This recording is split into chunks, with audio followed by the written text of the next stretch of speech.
Ang devotion mula sa Kasama ni Jesus ngayong Miyerkules, ika-18 ng Hunyo, taong 2025 ay pinamagatang 77 beses. Ito ay sinulat ni Binibining Dosi Ashigbu ng Abia, Nigeria. Basahin ng Mateo, Kabanata 18, mga talatang 21 hanggang 35. At atin namang pagbulay-bulayan ang Mateo, Kabanata 18, mga talatang 21 hanggang 22. Lumapit si Pedro at nagtanong kay Jesus, Panginoon, ilang beses ko po bang patatawarin ng aking kapatid na nagkakasala sa akin? 7 beses po ba? Sinagot siya ni Jesus, hindi 7 beses, kundi 70 ulit na 7. Ilang taon na ang nakaraan, nasaktan ako ng labis dahil sa pagtataksil ng isang malapit na kaibigan. Matindi ang sakit, kaya nahirapan akong makahanap ng paraan upang makalimot at makapagpatuloy. Sa mga sandaling nawawalan ako ng pag-asa, naghanap ako sa Biblia ng gabay at kapayapaan. Sa mga talata para sa araw na ito, hinihikayat tayo ni Jesus na magpatawad ng walang sukat. At naisip kong kailangan kong magkaroon ng lakas upang mapatawad ang aking kaibigan ng paulit-ulit kahit pa nga dama ko pa ang sakit.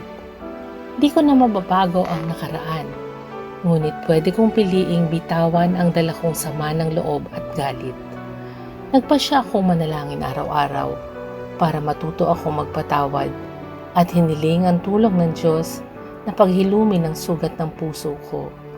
Hindi ito madaling proseso, ngunit sa tulong ng panahon, tuloy-tuloy na pananalangin at pagbubulay, nakadama ako ng kapayapaan na di ko pa dating naranasan. Ang daan ng pagpapatawad ay nagsisimula sa pagsusuri sa aking puso at pagtukoy ng mga hinanakit at sama ng loob na di natin mabitawan. Kung maghanap tayo ng gabay mula sa Biblia, makakatagpo tayo ng linaw at direksyon. At ang pananalangin para sa kakayahang magpatawad ang nagbubukas sa ating paggaling at mas malalim na ugnayan sa Diyos. Nawa matagpuan natin ang lakas na magpatawad, gaya ng pagpapatawad sa atin ng Diyos, at naway akayin tayo nito sa mas makalugang relasyon sa Diyos at buhay na ganap, puno ng biyaya at pag-ibig. Ang mga ipapanalangin natin, taong kailangan kong patawarin. Tayo po ay manalangin. Mahal naming Diyos, salamat sa iyong gabay na nasa banal na kasulatan. Bigyan mo kami ng lakas na magpatawad upang magsigaling kami at mas makalapit sa iyo. Amen.